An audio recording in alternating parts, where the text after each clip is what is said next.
গল্পের নাম গোপালের পোড়া আলু খাওয়া। একবার এক আলুর গুদামে আগুন লেগেছিল। অনেক আলু পুড়ে নষ্ট হয়ে যাচ্ছিল। গোপাল তখন সেই পথ দিয়ে যাচ্ছিল।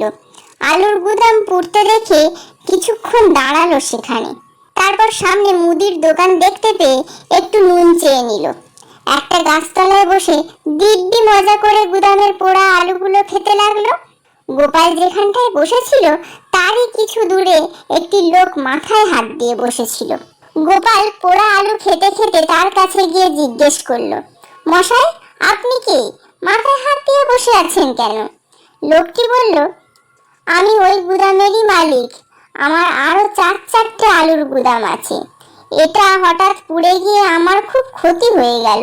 গোপাল পোড়া আলুগুলো নুন দিয়ে খেতে খেতে বলল, আচ্ছা, আপনার আরো চারটে আলুর গুদাম আছে বললেন না? সেগুলো কবে পুড়বে দয়া করে বলবেন? গুদামের মালিক গোপালের মুখে এই অলক্ষণে কথা শুনে তার দিকে তেড়ে এলো, আর গোপাল চোঁ চোঁ করে দৌড় মারল।